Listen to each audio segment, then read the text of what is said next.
exit strategies, fatigue, and conspiracy theories. State of emergency, day 35, Tallinn, Estonia.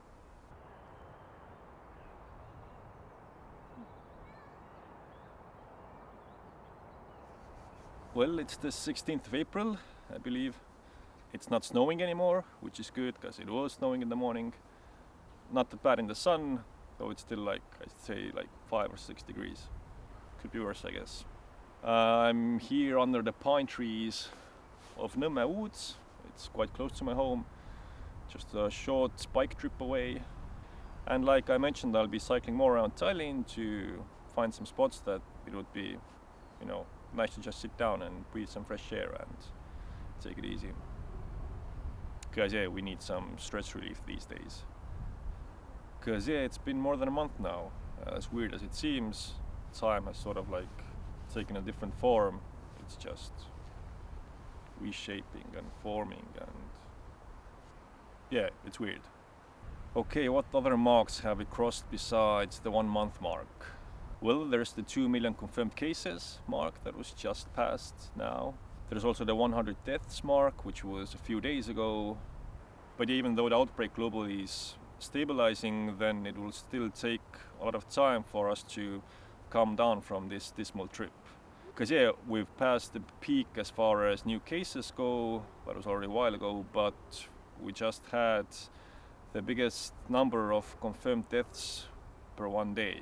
And that was the first time that it passed the 10,000 thresholds. Which, those are sad numbers.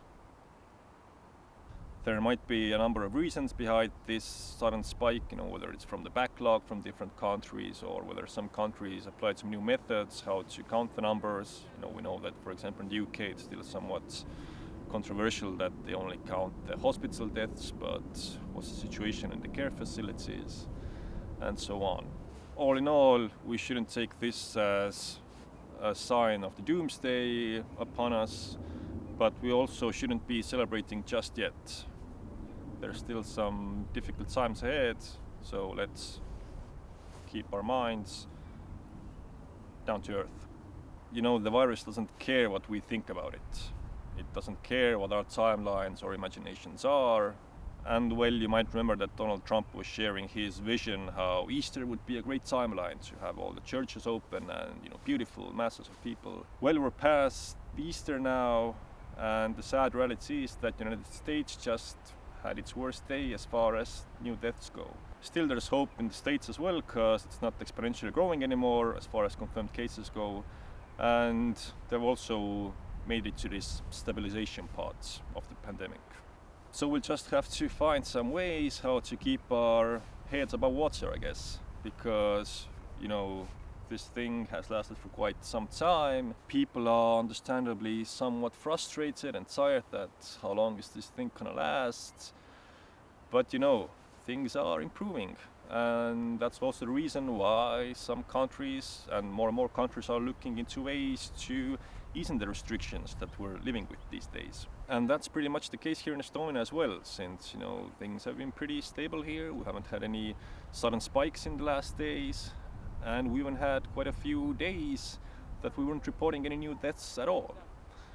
Well, sadly that didn't last, but it would still seem that the worst is behind us.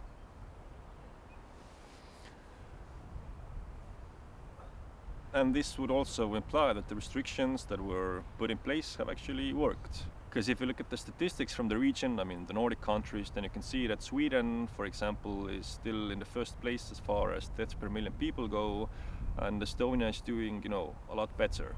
And if you compare it to, for example, Denmark, which, also has that number a bit higher than Estonia, then you can still see why Denmark is already thinking about easing some of the restrictions. Yes, Sweden has been in the headlines for having, somewhat of an, let's say, milder approach to all of this. They don't have that harsh restrictions. It's still not your average normal day there as well. But they've also made it clear that they're in for the long haul, meaning that they don't expect this thing to, just end with this spring, this month. And they're preparing for a marathon, I guess. But it's not like the other countries aren't. One of the main points of getting this thing somewhat under control was to prepare ourselves to secure more resources as far as, the medical equipment goes and protective gear. So hopefully, if we have to live with this thing for a longer time, next autumn or the next time, we'll be more ready. But of course, the question is a critical one, and very much on the point that how long can we endure the life that we're living at the moment? That large parts of societies and the economy is basically on halt, is shut down. Freedom of movement is severely restricted. Even here in Estonia, I can still go outside and not worry about it. But the effects are, of course, not only economical, it's also psychological. And you can feel that people are getting impatient, that, because the exit strategies that the countries are working on, it's not like things are going to go back to normal just from day one. It's going to be a slow implementation of, relieving these limitations that we're living with. So as far as culture, for example, is concerned, then, people here shouldn't be counting on events taking place even in May or June. The Minister of Culture, Tõnis Lukas, is hopeful that maybe, in the second half of summer, some bigger events could take place. But the second half of summer is a long way from now. So first of all, they're going to restart critical aspects like regular treatment in hospitals. And if you look at the numbers of hospitalized patients from COVID-19, then you can understand why they're also taking this step. It also looks like we've passed the peak in that regard as well. Well, let's hope that there are not going to be any new spikes from here on. But that's also a very encouraging sign. But I'm not holding up too much hope as far as Pink Pop goes in late June, though it's still, not cancelled. It's still far from certain as well. So if we don't meet this time, Mr. John Frusciante, then hopefully next time. So for example, here in Estonia, from the government's press conference today, the finance minister Martin Helme and the foreign minister Urmas Reinsalu were quite clear that Estonia will be taking a cautious approach, meaning that we're not gonna just suddenly, let go of all the restrictions. We're gonna take it slow, see how it goes.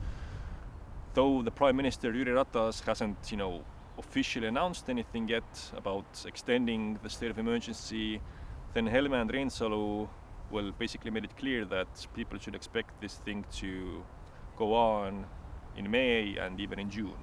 Well, there's going to be some changes, some things probably will be relieved, but Ratas has stated that no official decisions will be made before the 25th of April, so it does seem that the government has some communication problems here, that you have these two guys saying one thing and Ratas saying the other thing, and so what's going on. But from what I've gathered from the people that I've been in touch with, that everyone's more or less taking that into account, that this probably will last longer than the 1st of May that was originally announced. But people are also getting bored, and I mean extremely bored.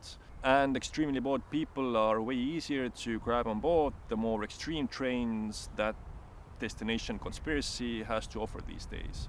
Like, for example, the 5G conspiracy theory that's spreading fast. From what I gather, it's basically Bill Gates who's behind all of this. The 5G networks are supposed to be making your immune system weaker, which is good for the virus because it can spread more easily. And then the vaccine that they're developing will be having nanotechnology in it, so they can track the citizens with the same 5G network that was implemented. And I think that's pretty much it. I mean, the theory is constantly reshaping itself, and there's different discourses. But the point being that Bill Gates, funds the WHO, and he's behind all of this, and he wants to control people. And it's a communist conspiracy somehow. I guess the communist part is that it's everyone. I mean, I'm not really sure how communism is involved in all of this, but I mean, there are some legitimate health concerns regarding the 5G network, but, nothing in that scope, that's way out there. And in these stressful and hectic times, it's understandable that people, want a scapegoat, the villain to pin the tail to, that, it's this guy, he's behind this, and they're responsible. As far as I've looked into this, while being no expert at all, but still the 5G wave shouldn't really carry nearly enough energy to affect our health in a meaningful way. There are loads of other devices that are already using the frequencies that the 5G network is using, and we aren't worried about them. So, so it's worth looking at the whole electromagnetic spectrum and try to learn a thing or two about it. But who knows, maybe the future will prove me wrong. Maybe we'll be living in a totalitarian communist society where nanotechnology vaccines will be controlling us and our every move and action. I'm not really holding my breath about it because, for example, in our own government we have the neoconservative party whose members are usually quite prone to these kinds of conspiracy things. And they were joking about the virus themselves a few months ago, and now they're one of the more ardent supporters of restrictions. And as far as global conspiracies and the whole leftist communist aspect goes, then, well, we've seen these days that there's actually been very little central coordination from the EU, for example, and every country is more or less by themselves. So countries themselves are, taking these steps. But I guess it's the countries' elites themselves, even if the elites include these conservatives. Point being that there are sort of logical fallacies and loopholes in this whole thing, and we really shouldn't just cherry pick the stories that we focus on. If we really want to open our eyes and broaden our minds, then maybe we should consider the possibility that nature really doesn't give a shit about Homo sapiens. And why should it, if you consider that how much we fucked up the planet that we're living on? Like I've mentioned before, there have been serious pandemics earlier in history, and there will be in the future as well, in all likelihood. This is, just a small speck in nature's big hands. So that's it for today. If you're looking for something to watch, then why not revisit Planet Earth? Either the first one or the second one. Or if you haven't seen it so far, then what are you waiting for? This is a good time to check it out. Take care and stay sane.